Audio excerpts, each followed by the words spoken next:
Happening now. We want to welcome our viewers from across the United States and around the world. This is the EdTech Situation Room.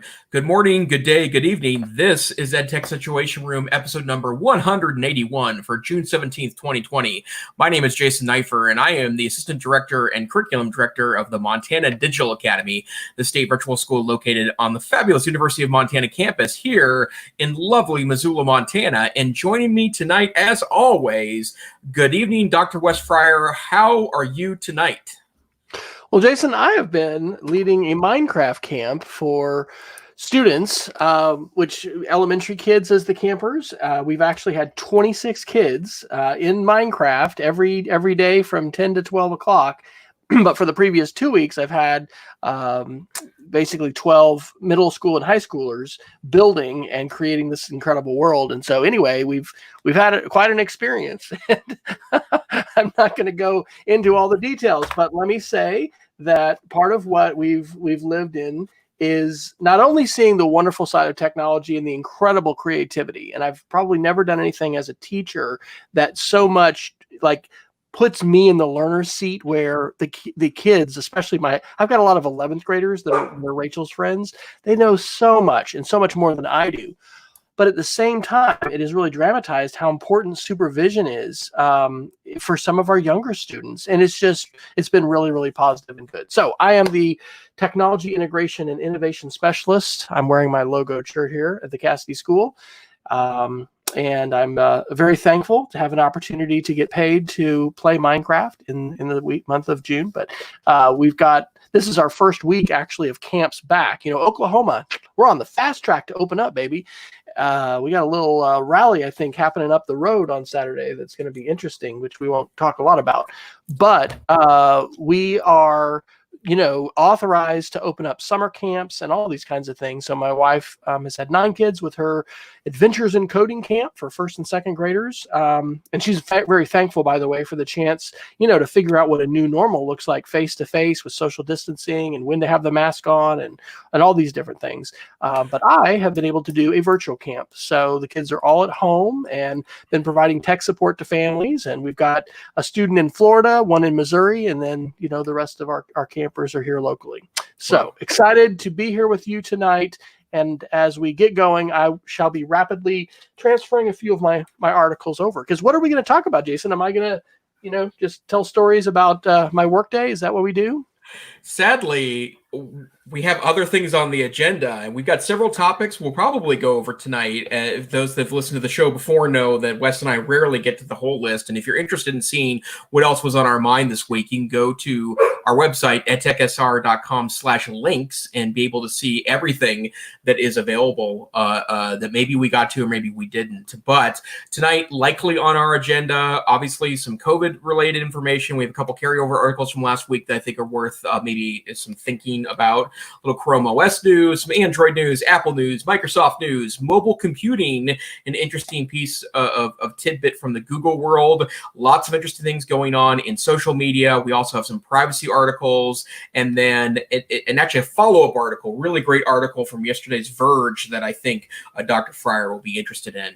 I'm going to go and get started tonight. I want to make sure and there are a lot of Chrome OS things I've been wanting to get to the last couple of weeks, but because of larger issues in our culture and society, those news pieces have taken a lower priority, and I definitely want to get to them tonight. So first, maybe let's talk a little bit about the state of Chrome OS, and there's 2 interesting articles that I think are worth your time. First, Chrome Unbox reports on May 25th that Krita, Krita, is a kind of a desktop style app that's now available in the App Store, Play Store on Chrome OS. That is a desktop class Android app, and I did download it when this was first available. And it's an image modification software. I think it looked roughly like the GIMP, which is the open source Photoshop clone.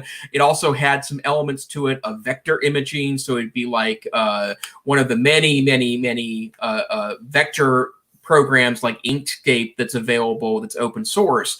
But the reason why this is super interesting to me is because there seems to be a lot of like desktop style, or maybe you could even call them enterprise class applications that are slowly starting to kind of creep their way into the Chrome OS universe. And as I mentioned in the past, I am mostly a full-time Chrome OS user. Right now at home, I am using a Windows desktop, if for no other reason than I do switch around a bit in order to keep my skills fresh on one architecture or another. I'm actually thinking about refurbishing an old Mac Pro that I have in the house, that there are some hacks you can do to make it a little more modern and just as fast as a lot of kind of consumer level iMacs. But on the Chrome OS architecture, there seems to be a lot of energy around getting full apps. And the reason why I want to mention this about Krita is because there was another interesting article in yesterday's Verge that Google is working to bring Microsoft Office and other Windows apps to Chromebooks via a platform called Parallels, which is a long-time virtualization software suite, initially very popular on the Mac side, now both Mac and PC, and apparently on Chrome OS as well. And what's interesting about this is it's not that the consumer can download Parallels and then suddenly you can start downloading random Windows apps and installing random Windows apps, but rather there's a new feature set that's going to be available to Chrome Enterprise customers where you can push out installs of Microsoft Office, full Microsoft Office, Windows-style Microsoft Office on the Chrome operating system. And so a lot of interesting things going on in the Chrome architecture world. And I know, Wes, you've owned a Chromebook. You guys have family Chromebooks. You've used them a bit in your enterprise at school. Does anything about the full desktop app experience, does that change your view on Chromebooks at all? Well, I don't know, and it doesn't. It's going to be difficult for articles to change my views at this point, But hello, Peggy. It's the continued march of the Chrome experience to basically take care of computing needs. There's just more and more that you can do. It's not only the Chromebook and the processor and that maturity, but it's also the web and anyway, just the technologies. Sure. So if you're not at least experimenting with the Chrome world as a school educational technologist, I think that you're missing out on some opportunities. It's going to be super interesting to see how we shift from emergency remote learning, which I think was what we've been in the last three months, to whatever this new hybrid is going to be, this new normal. The security aspects, the management aspects from an IT standpoint. Our son just got his second laptop today for work. He had gone down to Houston, the week before last, and picked up a loaner laptop from NASA. And then this is a laptop from his actual company that's a contractor, and took a while to get that. But it's, anyway, when you've managed different devices and then you have an opportunity to manage Chrome, it really is a different game. So I'm glad to hear this. What I hear from these articles is it's the continued march of Chrome to be able to do more and more of what folks need to do to be productive and use their computers efficiently and fully. So right. It's exciting. I would add a couple of things about this entirely from my vantage point as a almost full-time Chrome OS user.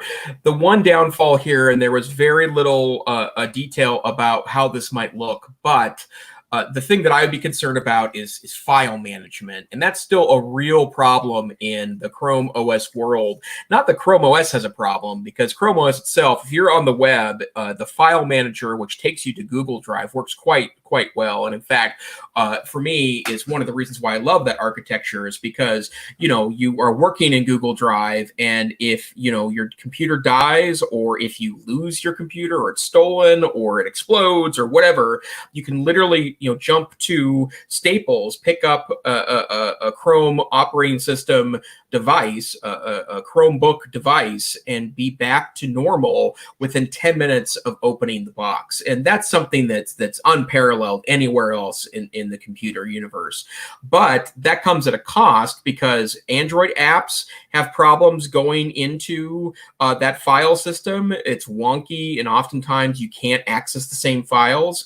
And I know there's been a lot of attention around Linux apps being installed. There's lots of great industrial Linux apps, including full office suites, image processors, other browsers like Firefox are available that way, and they too have problems kind of connecting into the right file system.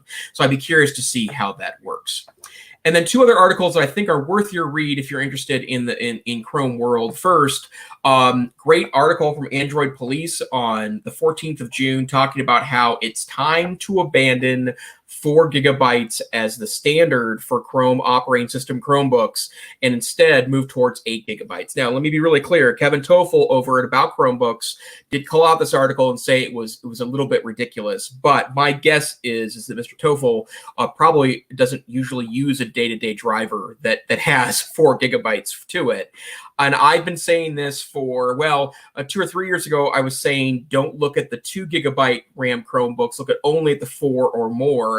And now I'm saying that really 8 gigabytes is the way to go. And I get that I'm a power user. I oftentimes have many, many, many windows open and sometimes 2 or 3 accounts going on in the background. But I do think that it seems a little silly to me that Chrome OS devices are advertising having 8 years of useful life with updates, but with a 4 gigabyte architecture. And I know schools strapped for cash might want to go for, definitely don't go for 2 gigabyte Chromebooks, but might want to go for 4 gigabyte Chromebooks because they're more value driven. But the bottom line is that if you're going to be a power user, and this is whether you're a student or a faculty member or support staff, that 8 gigabytes really should be the standard. And that article makes that argument. I'm glad to hear that's the case. And then last, a great Chrome Unboxed article from June 8th that talks about a refresh of the so-called Chromebook X360. This is something that I have purchased myself. This is the standard we have at my organization. We have about a half dozen remote workers that are in the field with part-time positions at the Digital Academy as part of our EdReady program. And we did purchase these Chromebooks. They have i3 chips in them, 8 gigs of RAM, 64 gigabytes of memory. It was the X360. I love this Chromebook. It's an excellent Chromebook. I picked this up used actually on eBay for a song because as I've talked about in the past, I think that used dealers oftentimes vastly undervalue Chromebooks, premium Chromebooks, when sold on the secondary market. But HP has refreshed this Chromebook, and they are using 10th generation chips. They're keeping the same 14-inch form factor, 8 gigabytes of RAM. I believe it's an i3 chip, 10th generation i3 chip. And if you are in the market for a Chromebook, especially if you're looking for something for the long haul, I could not stress more how great at least the first generation of the X360 laptop is, and Chrome Unboxed seems to give it a positive piece. The one thing on there I will say that this one doesn't have, the new generation does, is biometrics. I believe that it has a fingerprint reader on it. And I can tell you that is a pretty wonderful addition for security because it makes the password go away, but also keeps your Chromebook quite secure. So all the Chrome OS news in one location. Dr. Fryer, where shall we go next? Actually, I'll tag one additional Google article, which I'm actually just putting in right now, and that involves Google Meet. And while Google Meet is not only Chrome OS specific, it is definitely recommended that when you're on a regular laptop, we certainly recommend that you run it in Chrome. You don't have to, but this is from The Verge today. Google Meet arrives in Gmail for iOS and Android as a giant new tab, or actually that was yesterday, June 16th. And so I'm very glad to see this. Zoom probably had the most publicity, a lot of it negative, when we went to remote learning and shelter at home and everything with COVID in March and April. Our school, along with a number of other schools that are G Suite schools, has used Google Meet as a primary video conferencing platform. We also used GoToMeeting a lot because we happen to have Jive phones, and Jive was bought by GoTo, and we had these licenses. And so, we've done some other things, and we've had folks using Zoom as well.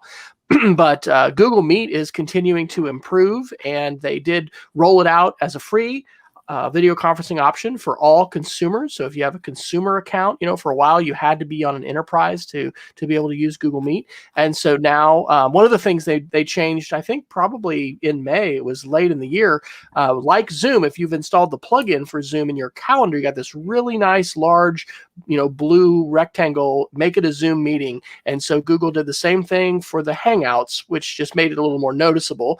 But now this is coming to the Gmail app, and Google's increasing the visibility.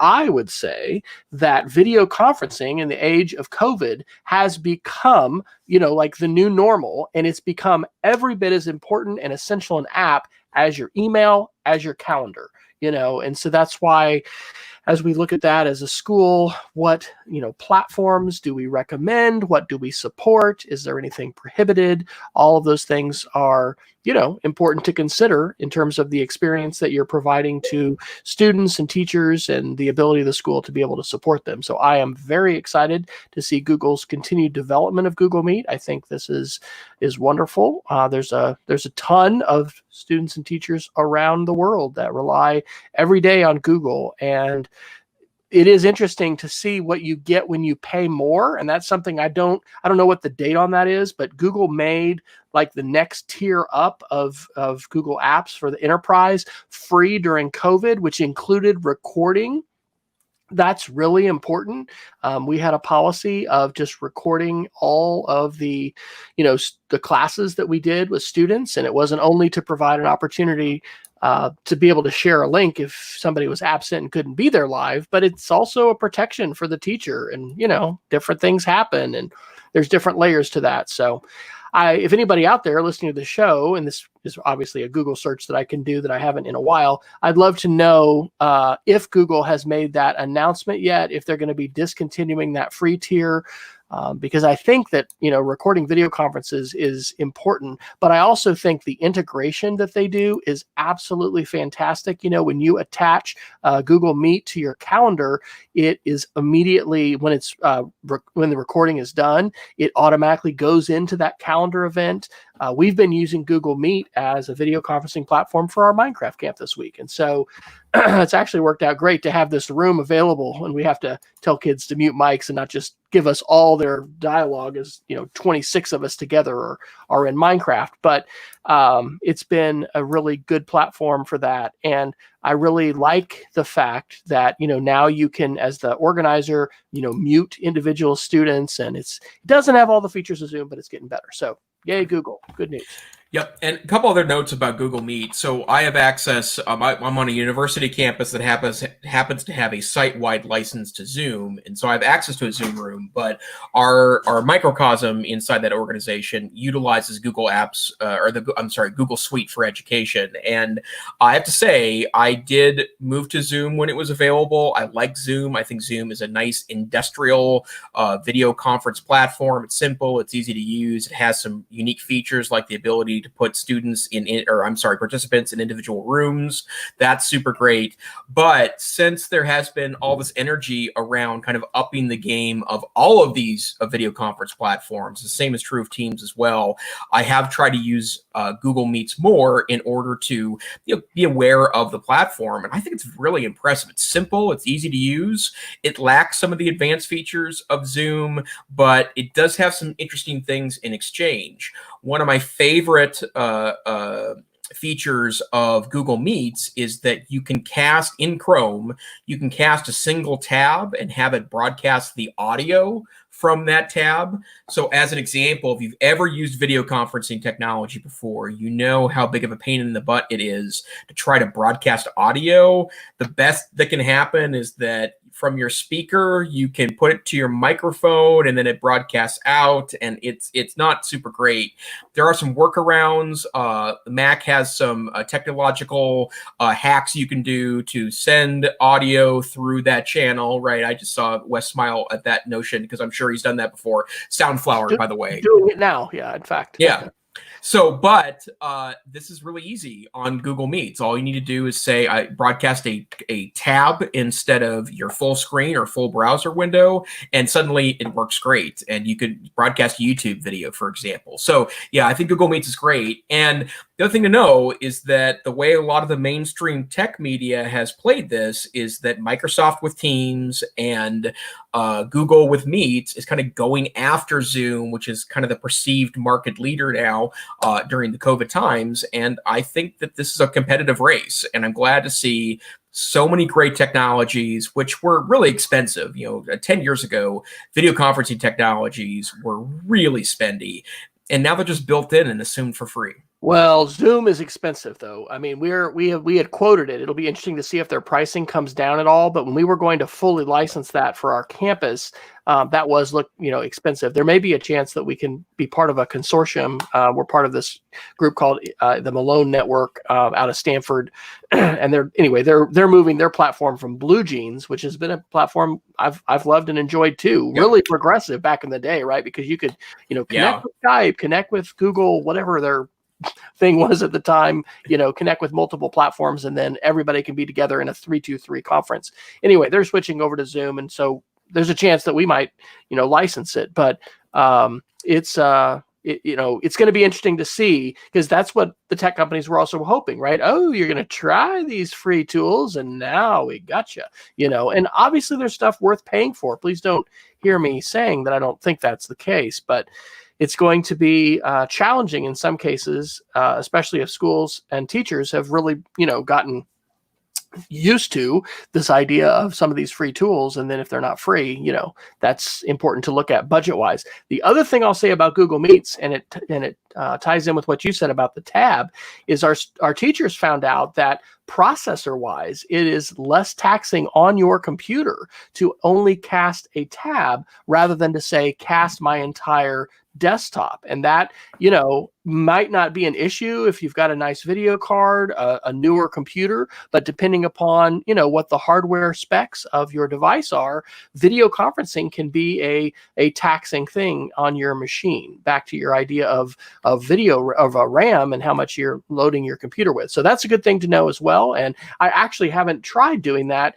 but I saw, articles that, to your audio point, that you can do that. Because it took quite a bit of geekery to get me to the point where I can do that. Play music or play a video and have that audio go as well. So, all right. Well, I have a bit of good news. I know we're probably going to talk a little bit about tech correction and maybe touch on some political Section 230 of the Communications Decency Act. There may be some things to talk about, but hey, Starlink, really positive article here. Jason can run out and tell all of his rural Montana friends. I put this at the bottom under the connectivity title. This is ZDNet on June 15th. SpaceX Starlink Internet prepares for beta users.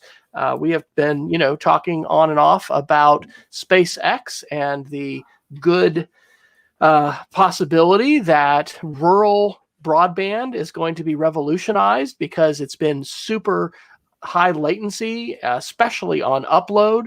And we talked, I think, a couple weeks ago that the FCC basically didn't believe Elon Musk when he talked about this really small latency prediction. But Starlink, the number of satellites that they're going to put up is absolutely incredible. And the article says that they just on June 13th launched 58 new ones. I have not seen these yet, but evidently on some apps I've got, got Star Walk and some other ones, that lets you see where the planets are and the stars. They'll show you the International Space Station, but also Starlink. And if you see these at night, it's a string of lights that, is crossing the sky, because that's how these things are deployed. Well, now SpaceX has 540 Starlink satellites in orbit, and they only needed about 400 to provide quote unquote minor coverage. And they're targeting rural areas. So if we're in, as I am, a major metropolitan area, we're probably not going to qualify. And frankly, the internet that we can get from, our cable modem provider, or actually AT&T is the best deal in our town. You can get gig up and down through AT&T for less than $100 a month. That's a good deal. But this is what just blew my mind. The initial Starlink mega constellation will have 12,000 satellites. Yes, folks, that's 3 zeros, but that's far from the end. In late May, SpaceX applied to the FCC to launch as many as 30,000. 30,000 satellites, my friends, with the explicit purpose of connecting the planet to high-speed connectivity, which they say is going to allow you to, play games, have that kind of low latency. So, Jason, are you ready to dump your home there in Missoula and trek out to the deepest woods in Bitterroot, knowing that soon Elon is going to bring you the connectivity you need? Well, no. I like living in I guess urban-ish Missoula, Montana. However, I cannot count the number of folks that I know would significantly benefit by this. Not the least of which is my in-laws, who live just 20 minutes out of the state capital in Helena, Montana. They're in a neighborhood-ish. I mean, they have a large chunk of property that they live on, and they had a DSL line. We've got some hacked together AT&T mobile solution going for them now to provide broadband-ish to their house. But I mean, they have hundreds of neighbors that would love access to this. But the thing I'm most excited about is that my in-laws also have a cabin on the Missouri River, and it's not even in cell coverage. It's deep in a crevice in the earth, basically. And that I would love the opportunity to have Netflix there for getting into the backcountry and then being able to turn it off, but then still have access to streaming media and such. But that's extraordinary, and that tens of thousands of satellites to provide this. I do think that, I mean, obviously in the article, very clearly states this is not aimed at urban internet users because there's already tons of options for them. Oftentimes, if you go to Seattle, you can oftentimes have your choice of 5 or 6 different types, not even just providers, there's many more providers, but 5 or 6 different types of internet available to you. But this is pretty extraordinary. So I look forward to this. I think this would revolutionize states like Montana. Montana, the most remote of states in the United States. The only thing that's even close, really, is the state of Alaska. But Montana, lots of areas that are 6+ hours away from even a big box store, let alone has no real competitive internet option. So I'm staying tuned. And then the other thing to note is they can sign up. You can sign them up now to be beta testers. So there's going to be a limited number of folks. They're going to send you, if you're a beta tester, basically something that looks like a UFO on a stick. And it's supposed to, move itself around or whatever, to do what it needs to do to optimize its antennas.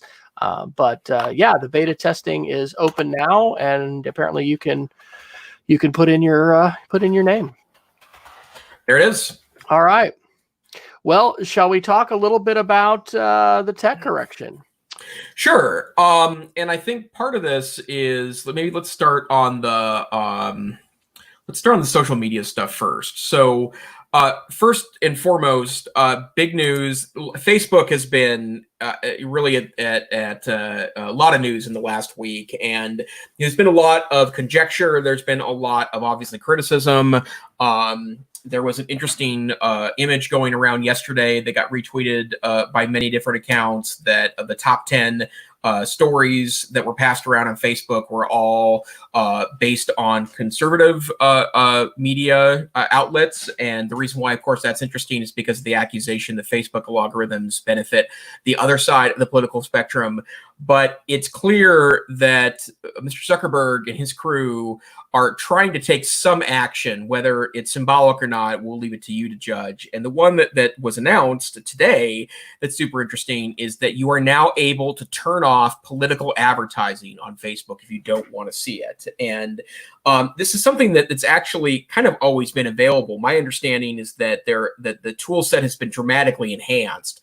But if you see an ad, you can go through a series of clicks, either on the mobile app or on the desktop, and say, don't show me this category of ads anymore. And political ads, being all of one category, will be included in that. And I guess it is an interesting start to this process. And to be honest, I don't want to see political ads either. Political advertising does very little to me as a voter, I will say. I generally don't use political advertising. I prefer other means of getting information about candidates.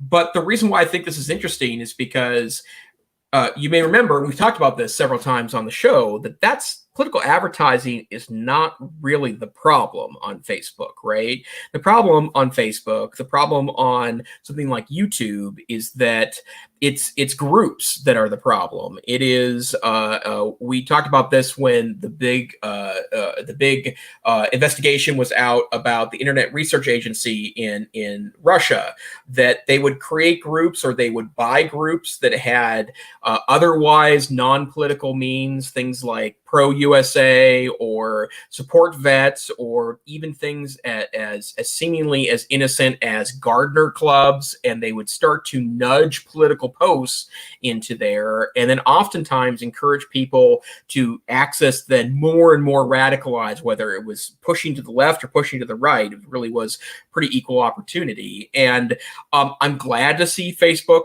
take this step, because I think having access over that is important.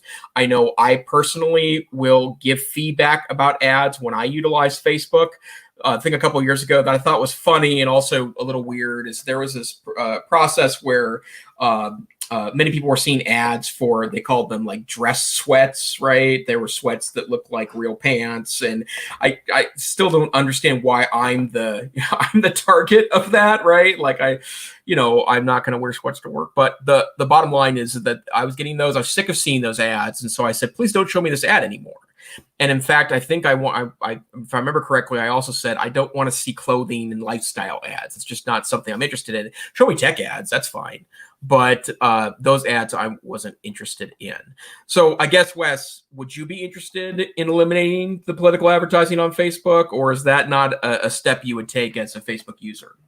Well, it depends. I think it depends on what Facebook thinks it knows about me and what it's showing me. And, generally, I'm not wanting to have my Facebook feed flooded with politics. On the other hand, I do think part of our challenge today and moving forward is learning how to have civil discourse, both with folks that we're connected to, those we work with, our families, everybody. So maybe I think it is interesting. I think it is interesting. They're handing that power to the user, because of course what Facebook and Twitter and everybody want to avoid is regulation, right? They want to basically, I think, continue the we can self-regulate, we'll clean up our act, no need to get involved Congress. So yeah, I'm not super concerned about that, but I think it's probably positive. One of the articles I put there under the social media heading, a couple of them. Let's go to this Apple Insider article. This is from today, June 17th. Justice Department plans to curb Section 230 protections for internet firms. And to give this a little bit of context, we talked about this on the show a couple weeks ago. President Trump got upset that Twitter put a clarifying, addition by one of his tweets, didn't censor it, but said, basically check your facts, check your information, next to something that he had tweeted. And so he, I'm going to try to just be real nice and pick nice words and try to anyway. He made an executive order, and his executive order was basically indicating his desire for the tech companies to not be immune from liability. And in general, this is part of some campaigning, and really, I would term it kind of a broken record. We're hearing it over and over again that conservative voices are being censored, and these tech companies have huge power, and they've just got to be shut down. So it's interesting what is coming out, and I've got another article that's about an actual proposed legislation. Section 230 is part of the Communications Decency Act, I think, of 1996. And this was really early days for the internet, right? And it has given historically broad liability protection for the internet companies to not be responsible for the content that they have, but they have wide latitude to. They're not. I mean, when people talk about free speech, they're not realizing like that's the government talking about regulating free speech. The companies really have the right to decide what they're going to do on their platforms in terms of their community standards, etc. So this article talks about how the Justice Department is wanting internet firms basically to, face liability. And it's interesting too. It says there's a bipartisan investigation already ongoing, which was written on whether Section 230 facilitates online child abuse. But this is like a different Department of Justice initiative, I think, that's coming from the president.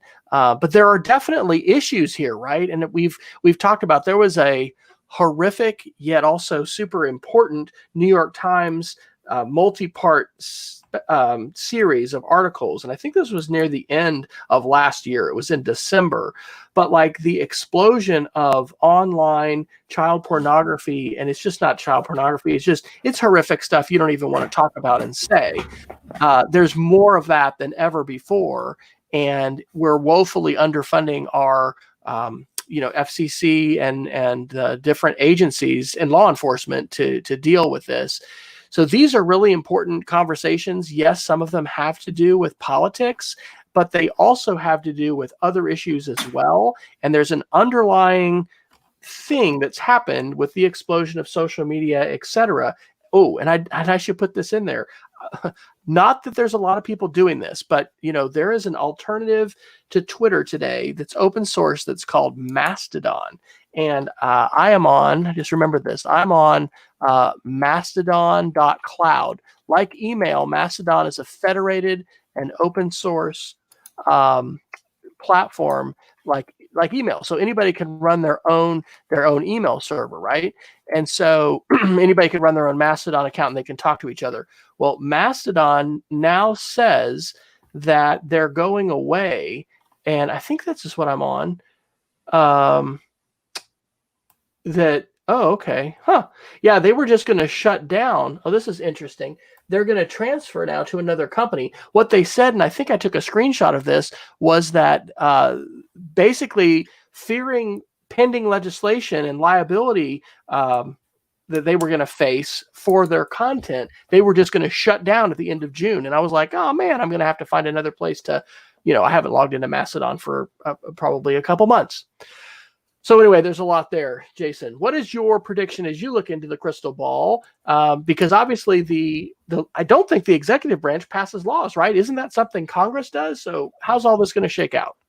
Well, I mean, part of the challenge of President Trump's strategy of trying to take action by executive orders is that it's a very limited strategy, because day one of a president of the other party, and they could just reverse those decisions. And oftentimes, for those that are not political geeks, and I former government teacher here, what happens on day one of a new administration of the other party is that there is a series of documents that are signed at noon on inauguration day, and there are dozens, and I think it may even be up to hundreds of issues that are kind of flip from one side of the issue to the other with presence of the other party. And that's something that is a kind of in the last 40 years, that's become a real issue. Everything from the global gag rule regarding public health worldwide, to various politically charged issues that stay in the executive branch's purview, because Congress won't touch them. And that kind of stuff is important to remember here. But I'm not entirely sure, and we've talked about this several times on the show. It feels like that social media needs some regulation, right? Like, I just don't know what the correct avenue is that makes this that makes it regulation without huge implications to free speech. Like right now, you don't have a right to post on Facebook. In fact, Facebook could decide that all portly gentlemen with long gray hair from Missoula, Montana, can no longer post on Facebook, and I really have no argument against them. There's no free speech implication to that, because I don't have the right to put something on Facebook. And in fact, Facebook could announce tomorrow that they're only going to post non-political posts, and you would have absolutely no right no free speech right, at least, to sue Facebook for that purpose. So regulation probably needs to happen. I just don't think we're having enough public discussion in political circles, right? To maybe start figuring out where this goes, because I think the issue is too highly charged. And so, yeah, interesting discussions are going on. I also think that by the way, lots of information about bills that have been proposed in Congress. One thing to remember: the proposal of a bill in Congress really means very little. It's especially much less in 2020, right? Because legislation is very frequently introduced that doesn't go anywhere, doesn't get a hearing because of the nature of the political system. But where that's important is that the more ideas we generate by introducing legislation, discussing them, we can maybe find something that's going to help us do something about this grander problem. Well, on that note, taking in mind that this is only proposed legislation, this is CNET today on June 17th. Social media firms could be sued for censoring political speech under new bill. U.S. Senator Josh Hawley claims big tech companies, quote, have used their power to silence political speech from conservatives.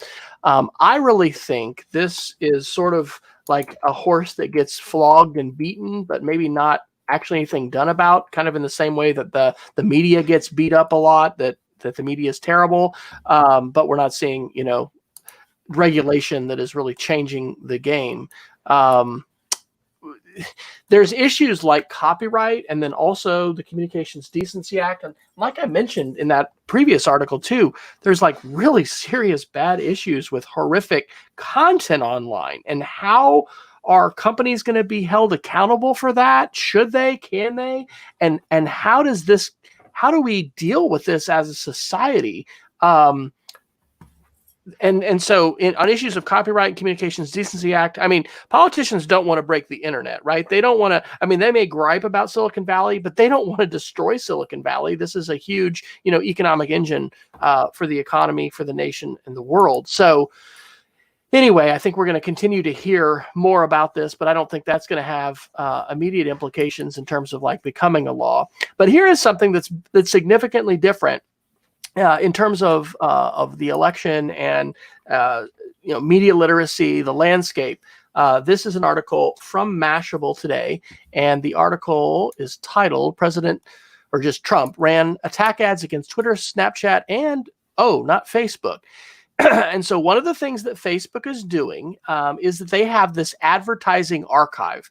And if you want to go way back in time to the, circa before November 2016, when we're talking about, presidential elections and ads and all these kind of things, and then it's a lot that's come out since then, it still is the case that there are people who will see a Facebook ad, like maybe Jason's formal sweats or whatever, and we wouldn't in a previous time have had a way to see that. Well, now if it's a political ad, Facebook is putting all of them into a library that lets researchers and others be able to see them. And this is, I think, needed because, in terms of advertising and what legally people can do, when something's in a newspaper or it's on a billboard, there's public visibility and transparency to that did not exist prior to the presidential elections. And so in this, these were ads that were run for a very short time, but they do actually include a example of both an ad run on Facebook against, and they're to raise funds for the Trump campaign, but saying, contribute to us. We've got to make a statement here. We've got to shut down these, here's the quote: Twitter is interfering in the 2020 election by attempting to silence your president. They want to make it as difficult as possible for President Trump to win in November. The fake news media has begun working hand in hand with liberal platforms like Twitter to wrongly censor conservative voices. And there's a similar thing that they ran for Snapchat. So what I would say to this is positive from the standpoint that Facebook has an advertising archive. I don't think I'm going to be looking at this with my sixth graders, but we do need students to understand political messaging, propaganda, certainly advertising. And I think it is positive for our society and the world that we have a greater level of transparency. It's not a perfect world, but it's better than we were pre-2016 election. to be able to see what's going on with Facebook. So any thoughts there? Well, yeah, and I mean that also excites me too as a political scientist, right? It's super interesting. Like there are large document archives where you can go back and see signage and speeches and unofficial political media from like say the 80 presidential election, which was Carter v. Reagan, and and this would be important, right? In fact, that's been one of the criticisms of the last 25 years about a lot of digital media is that if it disappears, it's oftentimes gone for good. And there is historical value, if nothing else, in getting archives to that, but it still doesn't. And this is the problem, right? I feel like that Facebook keeps trying to say, but we've got this, where it's almost like a redirection play to try to get you to ignore the fact that there are clearly still significant issues with the Facebook platform. And I do think it's interesting that the core of that article was that there was some criticism of major platforms, but Facebook wasn't on there, and yet there seems to be at least I'm not sure of a universal agreement, but a significant groundswell of support for trying to nudge Facebook into changing practices or changing their ways. So I guess I'll go back to my favorite phrase to talk about everything as it evolves is we'll see, right? Coming right to a theater near you. That's right. Hey, we've got a few more live viewers that have joined us. We want to remind everybody you can see our show notes, including the ones we will not have time to talk about. We started just a little bit after the top of the hour, so maybe we'll go a few minutes beyond, but you can find those at edtechsr.com/links. And we would also welcome anybody to say hello in either your Facebook Live comment feed or on YouTube Live. We can see those comments, and it's always interesting and exciting to see who happens to be viewing. And if you want to ask a question, you can do that. So Dr. Neiffer, where shall we go next in our limited amount of time that we have?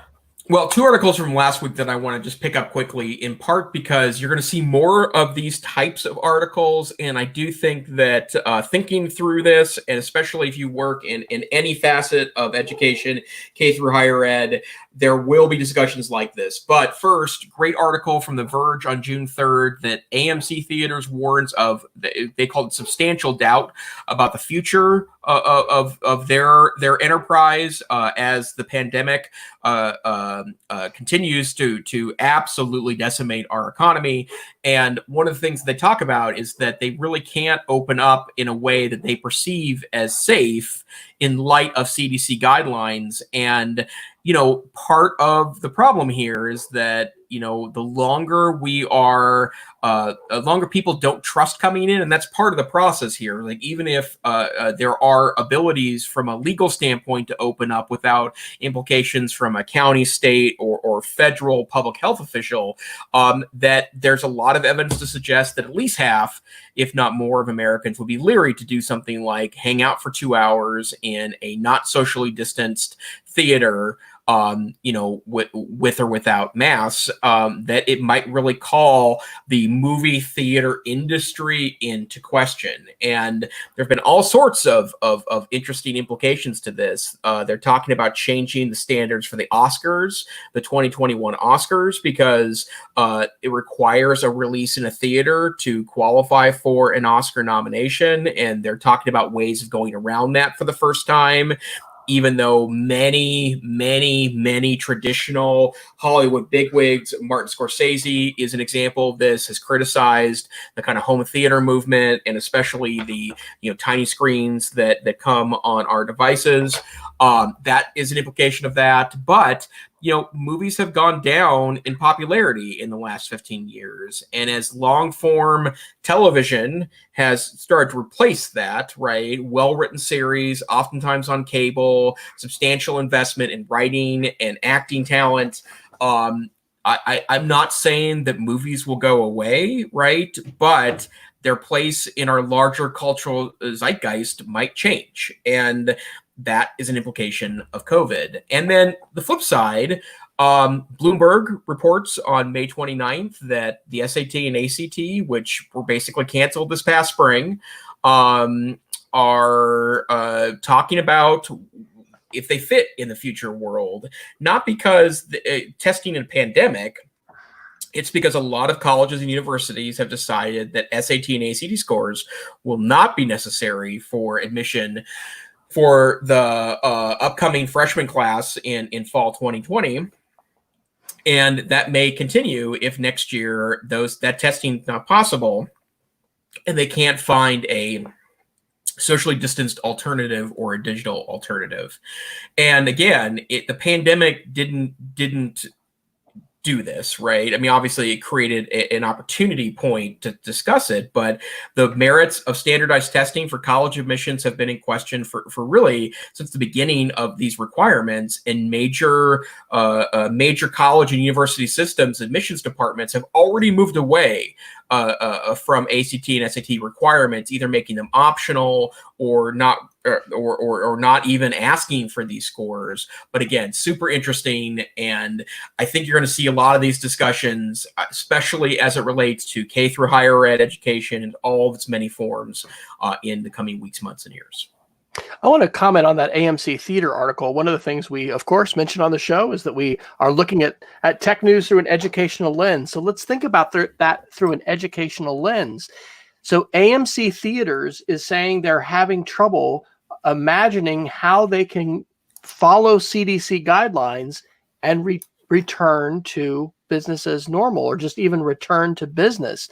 What a challenge we have in schools, especially in large schools. I mean, I do not see how large schools are going to maintain any semblance of normalcy in terms of numbers of students in the building, in classrooms at the same time. One of the phrases that I have heard in the past couple of weeks is germ cohorts. Have you heard this, Jason, where you have a smaller group in school that would basically say, okay, we're not going to be socially distanced for this class, but in order to try to protect ourselves, we're going to basically kind of stay as a cohort and not, we're going to limit the amount of mixing that we're doing across the school. Man, this is just going to be exceptionally challenging. And part of the reality, and I don't know how different this is for private and independent schools, but with parents paying and that expectation of value, I think, I don't know, perhaps private and independent schools might be under some additional pressure relative to public schools to open face-to-face, but maybe not. I mean, how tough is it when your kids can't go to school and they're at home? Obviously there's a lot more people who are working from home, but that's also going to be changing as we move, further into the year and the phased opening. We do have to open the economy. We do have to, continue to make money and continue to survive. And so I just think that AMC article, when you think about schools, and I mentioned at the opening of the show, this is our first week at school to have we call it Cassidy by the Lake, but it's our summer programs. And so we, have lots of procedures. Our daughter has been going, they call it Power Camp, but it's an exercise and weightlifting camp, and just very different procedures that they're having to follow. So it's going to be interesting to see what happens. And I'm thankful that we're having some time to be able to work through some of this in summer school, and we're going to be watching our numbers, right? Oklahoma's made the national news, unfortunately not for, a lot of good reasons, but we're going to be watching to see what happens with our numbers, because we've been one of those states that's really pushed on the gas to open up. And, apparently the global pandemic is still here. So if that's the case, there could be consequences, especially for indoor gatherings where, folks stay together for a sustained amount of time. Right. And I will say, one of the great things about the fact that school board meetings have moved largely online, right, is that they're oftentimes broadcasting these things on Facebook and YouTube. And I have virtually attended many school board meetings in the last couple of months in around Montana, because it's interesting. These discussions are interesting to me as both a participant in the education field and also as a bit of a scholar of this area. And those are exactly the kind of conversations that are happening. You can't have social distancing with kindergartners. That's just not a reality. And my boss had said this, who has experience in all aspects of education, classroom teacher through superintendent. And, he says it's just not, it's a no-go for younger students. It's just not the way it's going to work. And I think a lot of schools are giving it a good shot at trying to find ways to make it work out. But the bottom line is that, and I encourage you, listen to these discussions that are happening by policymakers in your district and in others, and you'll get a sense of how complicated this is. Absolutely. Yep. Hey, Sand Springs, Oklahoma is one school that has been using StreamYard to, stream their board meetings. And I mean, there's a lot of ways there. I don't know how this is happening in Montana, but I mean, it hasn't been too many years that it was the first time ever Oklahoma City Public Schools live streaming online. And we're all not going to be able to sit there and watch every board meeting, but especially in this era of journalism on the ropes, as it were, especially with local journalism, opportunities for people who are interested to be able to get information, to be able to follow. We had a friend who, I think it was the Oklahoma City Council meeting. But anyway, she attended and then, shared on Facebook some things that she had noticed, and talking about candidates and voting and how important, involvement is. So I think having greater access to the civic and democratic processes of our local communities, is a good thing. And it's also things for us to talk about with students. What should civic engagement look like? What opportunities do students have to make meaningful contributions, even now, to civic discourse and to dialogue and awareness of issues and things like that? There's a lot of potential for even high school students, possibly younger, but especially high school students, college students, to make some meaningful contributions. And that could be in doing things like attending, virtual meetings and sharing articles and thinking about writing and voice. This should be a golden time for student voice. Obviously, I mean, and it's a time to listen, but it's also a time to speak. And I think it's a time to definitely, as educators, be thinking about how we are empowering students to be responsible with their voice, to be able to listen to others, but also to understand that their voice matters and their words matter. And, there's a lot of opportunities that we're going to have, and the digital environment that we're in makes that, yes, somewhat more perilous with things that can happen in content and things like that. But also, there's just a lot more possibility and potential for students to use those tools in good ways. And that's part of what we're here to do, right, as educators. So we might have time for another article or two. Do you want to hit anything else before we Geek of the Weekend? Yeah. Just a quick one from last week. Android 11, the next version of Android, has been released in beta to consumers. And if you have a select number of phones, the Pixel phones, obviously Pixel 2 through the modern Pixel phones, you can update by going to, there's a Verge article from June 10th that tells you about how to do that. But obviously don't do this on your primary phone unless you like dealing with bugs. But a lot of interesting things in Android 11. And, if you are part of the Android faithful, as I am, then new interesting stuff happening in Android phones. So great article from The Verge about all the announcements about Android 11, and then an opportunity to install it on a select number of newer Android phones. I'll do a couple shout outs to our chat room and then one more article. Peggy George mentions this live binder that Susan Brooks Young created from the Santa Cruz Leadership Summit. And so she is going to share that link with us. And actually, Peggy, if you haven't tweeted that, if you could tweet that, that would actually be good. StreamYard is great. I guess I can get that from the Twitter. It doesn't allow us to click on those, although we can show them. So that's excellent. And then also shout out to John Blake, who is with us and is participating in our chat there. And glad to have you join, and glad to know that you are here. The last article I'll mention, to do an Apple article, because sometimes if you let him, Jason will share lots of Google, lots of Chrome, and I do love that stuff. But hey, baby, we got the Apple Watch going right here. It's going great, by the way. So this last article is from Ars Technica today on the 17th of June. And this is pretty fascinating. Why one email app went to war with Apple and why neither one is right.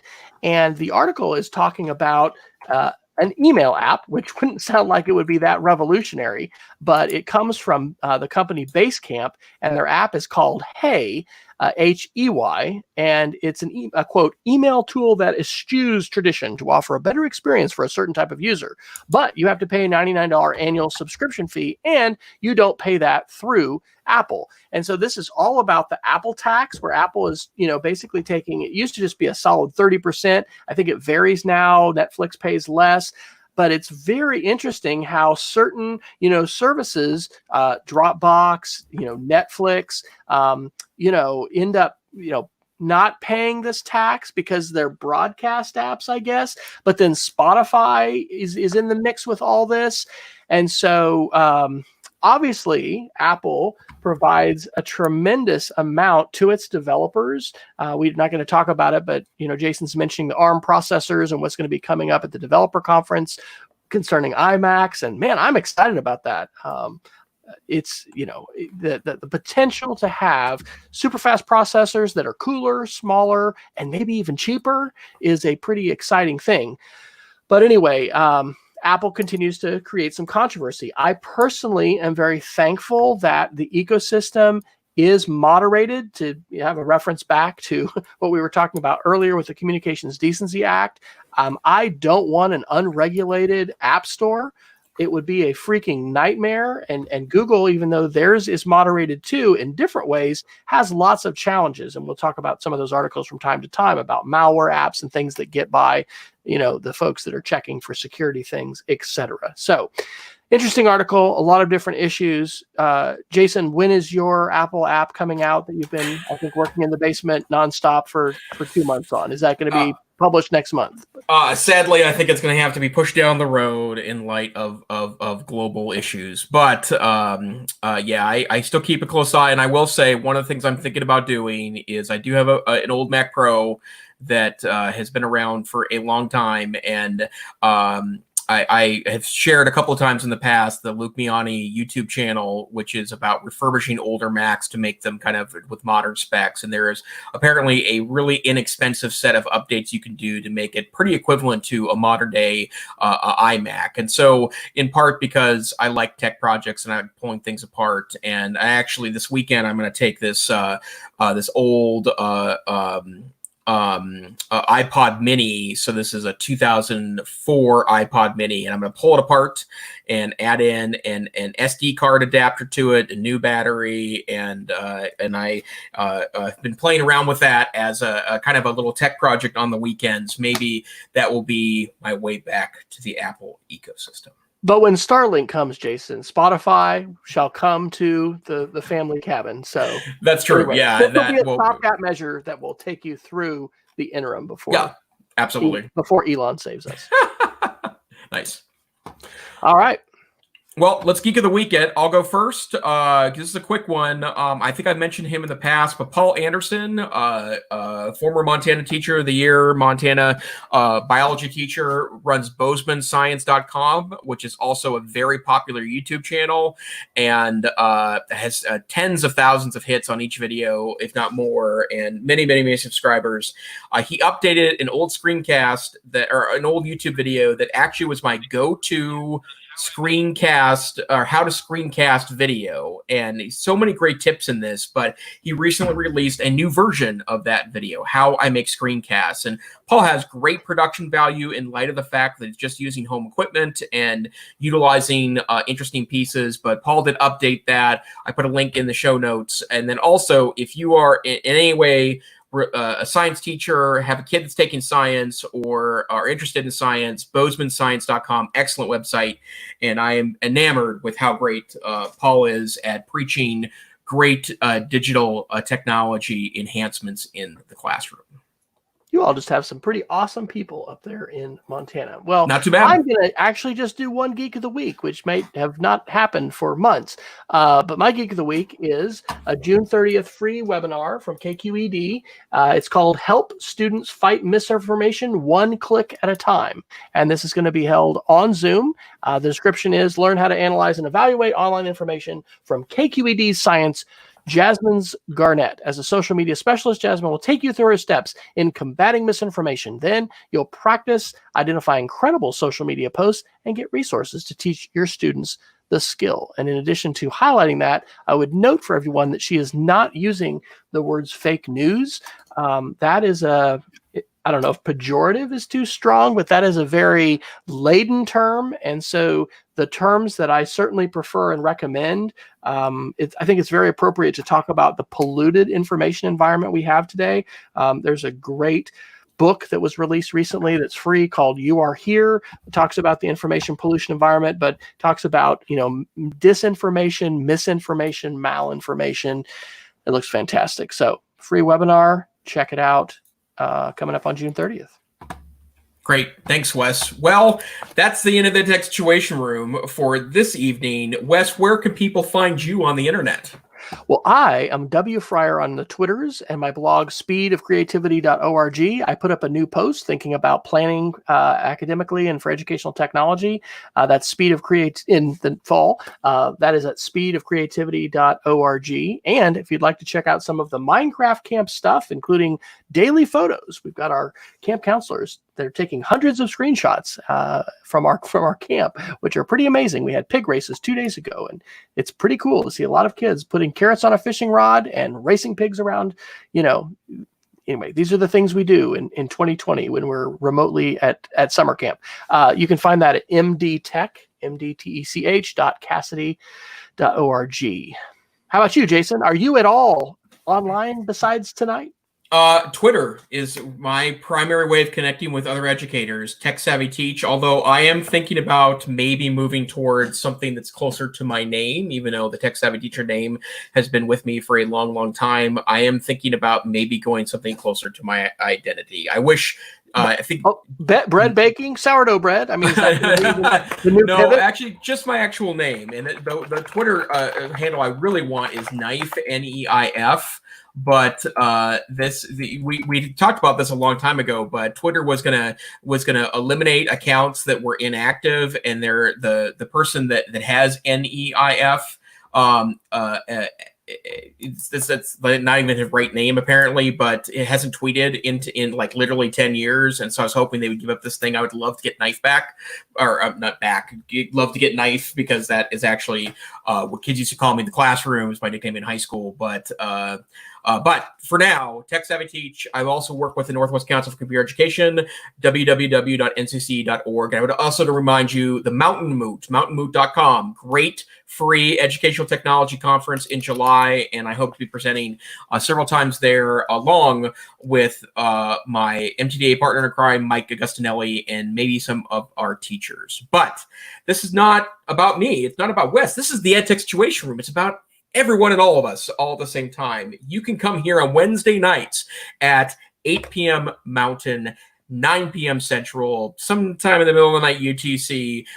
We broadcast live over StreamYard to YouTube and Facebook, so feel free to check us out live. We love to have people in the chat room chatting back with us as Wes moderates our chat room and puts comments throughout our time. If you can't do that, no worries. We are wherever finer podcasts are aggregated in your life, or you can go to our YouTube channel to find broadcast copies, old episodes of the podcast, or you can go to our website, edtechsr.com. You can download show notes. You can look at all the links. You can even download tiny audio copies of that, handcrafted by Dr. Fryer. But we hope to see you next time on the EdTech Situation Room. Stay safe, stay savvy, and we hope you have a great night. Thank you.